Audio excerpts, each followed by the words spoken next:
माध्यम से मटिहानी विधानसभा क्षेत्र की तमाम जनता जनार्दन से जो मेरे मतदाता भी होंगे उनसे मैं ये सूचित करना चाहता हूँ कि मैंने नामांकन आज पत्र दाखिल किया है उम्मीदवारी का, और इसके बाद जन स्वराज पार्टी के उम्मीदवार के रूप में आज मैंने अपना नामांकन पर्चा दाखिल किया है। इस त्योहार घर और ऑफिस को दीजिए होम एक्सपीरिया की सजावट। Blind, curtain, sofa fabric, wallpaper जैसे होम डेकोर की जबरदस्त कलेक्शन। होम एक्सपीरिया आइए और अपने घर को दीजिए नया अंदाज इस festival season. Opposite Amardeep cinema, NH31, Begusarai.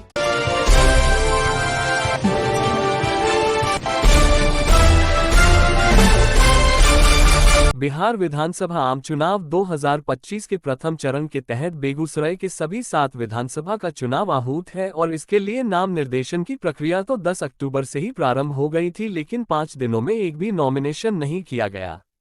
आज नाम निर्देशन के छठे दिन बेगूसराय विधानसभा से एक और मटिहानी विधानसभा से एक यानी कुल 2 प्रत्याशियों ने अपना अपना नामजदगी का पर्चा दाखिल कर दिया है।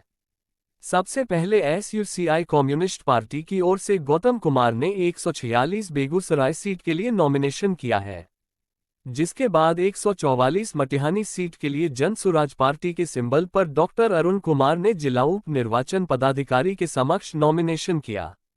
हालांकि बेगूसराय सीट से नॉमिनेशन के लिए एक निर्दलीय उम्मीदवार मोहम्मद सद्दाम हुसैन और जन स्वराज पार्टी की ओर से सुरेंद्र सहनी नॉमिनेशन के लिए पहुंचे जरूर, लेकिन जरूरी कागजात नहीं होने के कारण दोनों का नॉमिनेशन नहीं हो सका।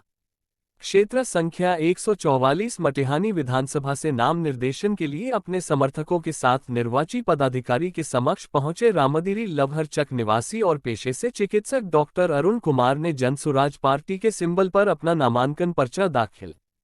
प्रत्याशी के समर्थन में आए समर्थक उत्साह से लबरेज दिखे।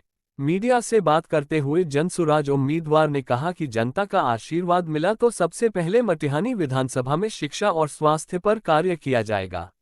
के माध्यम से मटिहानी विधानसभा क्षेत्र की तमाम जनता जनार्दन से जो मेरे मतदाता भी होंगे उनसे मैं ये सूचित करना चाहता हूँ कि मैंने नामांकन आज पत्र दाखिल किया है उम्मीदवारी का, और इसके बाद जन स्वराज पार्टी के उम्मीदवार के रूप में आज मैंने अपना नामांकन पर्चा दाखिल किया है मटिहानी विधानसभा क्षेत्र के लिए। मतलब कि मटिहानी विधानसभा क्षेत्र में जन स्वराज पार्टी के प्रत्याशी के रूप में मैंने अपना नामांकन विधिवत दाखिल किया।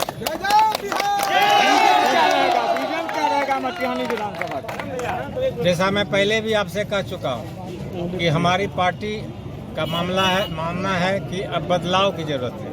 ये व्यवस्था परिवर्तन की लड़ाई है, ये सत्ता परिवर्तन की लड़ाई नहीं है। व्यवस्था जहाँ जो सब जगह चरमराई हुई है, चाहे वो शिक्षा की व्यवस्था हो, स्वास्थ्य की व्यवस्था हो, किसी कार्यालय की व्यवस्था हो या अन्य कोई व्यवस्था हो, सारी व्यवस्था चरमराई हुई है और जनता त्रस्त है। तो हमारी पार्टी और मैं, अगर मुझे जनता का आशीर्वाद मिला और मैं उनका नुमाइंदा बना तो मैं इन सारी व्यवस्थाओं में परिवर्तन के लिए पूरी ताकत से प्रयास करूँगा।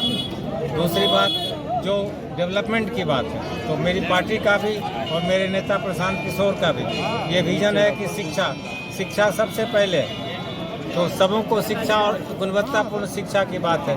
हमारे नेता ने कहा, सारी जनता से अपील किया कि एक बार अपने बच्चों की शिक्षा के लिए वोट दीजिए। आपने बहुत चीज़ के लिए वोट दिया, इस बार अपने बच्चों की शिक्षा के लिए वोट दीजिए, उनके भविष्य के लिए वोट दीजिए, पलायन को रोकने के लिए वोट दीजिए। आज जो 10 से 15 हज़ार रुपये के लिए हमारे भाई, हमारे नवयुवक दूसरे राज्य में जाते हैं, वहाँ अपमानित होते हैं। कोई मद्रास में उनको अपमानित करता है, कोई महाराष्ट्र में अपमानित करता है, कोई कहीं अपमानित करता है। घर द्वार छोड़ के, बीवी बाल बच्चा, माता पिता को छोड़ के वो बाहर जाते हैं। तो हमें ये व्यवस्था करनी होगी कि हमारे नवयुवक जो इस 10-15 हज़ार के मजबूरी वाले, देखिए पलायन 2 तरह का होता है। एक उच्च शिक्षा के लिए कोई गया, अच्छी नौकरी मिली, देश विदेश गया, वो पलायन नहीं है, वो तो एक अवसर है। पलायन है कि जहाँ डिस्ट्रेस, जिसको माइग्रेशन कहते हैं, कि मजबूरी में, लाचारी में, रोजी रोटी के लिए जो अपना घर द्वार परिवार छोड़ के गया, हम उसको रोकने का भरपूर प्रयास करेंगे।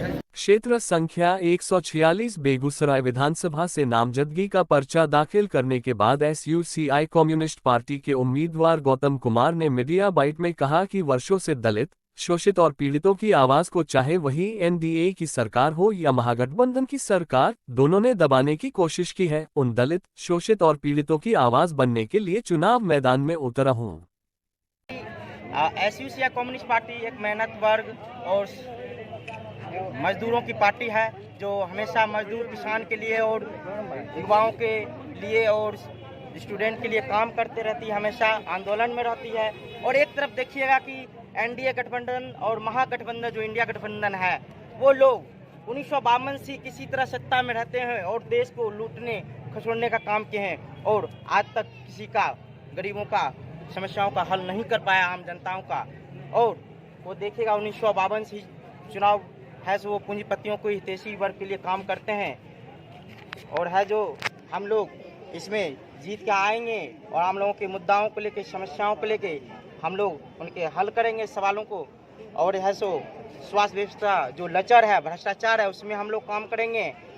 और जो देखिएगा बेरोजगार युवाओं को लाठियों डंडे से पीटे जाते हैं, हम उनके आवाज़ों को बुलंद करेंगे, उनको समस्याओं को हल करेंगे, उनको रोजगार की उपलब्धता कराने की कोशिश करेंगे। और जो बेगूसराय में तमाम भ्रष्टाचार हो रहा है उसको हम लोग दुरुस्त करें, उसे हल करेंगे। और देख रहे हैं आए दिन हत्या बलात्कार की घटना और महिलाएं और सुरक्षित है हमारे समाज के अंदर में, हम लोग उस पर भी काम करेंगे। और हमारे पार्टी एसयूसीआई कम्युनिस्ट हमेशा इस तरह के ऐसे सवालों को लेकर हमेशा आंदोलन करते। फैशन का त्योहार बॉम्बे फैशन के साथ शॉपिंग कीजिए पूरे परिवार के लिए स्टाइलिश कलेक्शन, मेन, विमेन और किड्स वियर। ट्रेंड्स भी नए, अंदाज भी नया। Bombay fashion, dot bungalow road, Bombay dresses, main road, Begusarai.